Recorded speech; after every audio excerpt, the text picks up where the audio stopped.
So far in the set of videos, we have thought about indeterminate forms that are 0 over 0, infinity over infinity. We've also done 0 times infinity, and we've done infinity minus infinity. There's a couple more indeterminate forms that we should talk about, and these are all involving exponentials. So now we're going to take a look at what happens if we have something of the form 0 to the 0, or if we have 1 to the infinity, or if we have infinity to the 0. And so we're going to see that we can evaluate these kind of indeterminate forms, again using the L'Hopital's rule. And again, we're going to have to do some kind of manipulation to get it down to a case that we can work with. So let's take a look at this. So our first example that we're going to say is what happens to the limits x goes to 0 from the right of x to the x. So what we're going to do is, this is currently, as we see, as x goes to 0, this is a 0 to the 0 indeterminate form. And so what we're going to do is let's call this limit equal to L. So we're trying to figure out what L is. What we want to do now is that we want to take, instead of calculating L first, we're going to calculate the natural log of L.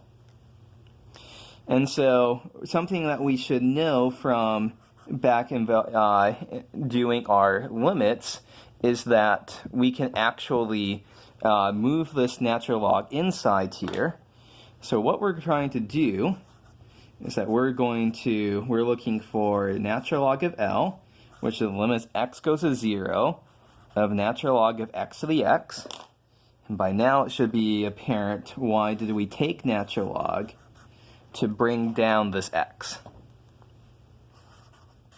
So natural log of L is equal to the limits x goes to 0 of x times the natural log of x. So we've manipulated, so we had a 0 to the 0 indeterminate form. We had we applied some manipulations here, and we got it down to something that is now a 0 times infinity indeterminate form. And so at this point we could crunch things out, but maybe you can remember, this is actually a limit we did earlier. So we already did this case. We don't have to rederive it from scratch. The limit as x goes to 0 from the right of x log x is 0. Okay, so here's our work. Now there's one last thing for us to do here, which is our final answer isn't 0. Our final answer isn't 0. We want L. We have the natural log of L is equal to 0. So doing e to raise to the both sides show us L is equal to 1. So that is how we tackle this kind of problem. If we have a 0 to the 0 kind of problem, we want to take natural log of everything and work with that. Okay, so what we're going to do now is let's do another example that will be a tremendously useful example for things down the road. Let's do the limit as x goes to 0 of 1 plus x raised to the 1 over x power. I've already kind of given up the game here as how we're going to attack it. Right now, as x goes to 0, we currently have a 1 plus 0 is 1, and as x goes to 0, 1 over x goes off to infinity. We currently are in a 1 to the infinity indeterminate form. So let's take natural log of both sides. And as we already said, we can move the natural log inside our limit.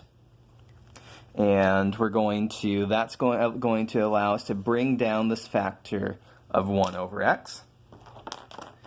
So what do we have? Natural log of L is equal to the limit as x goes to 0 of natural log of 1 plus x, and then times 1 over x, which is just dividing by x.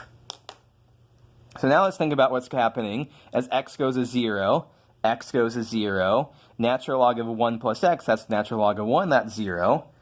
So hooray, we've gone from a 1 to infinity indeterminate form to a 0 over 0 indeterminate form. So now we can apply L'Hopital's rule.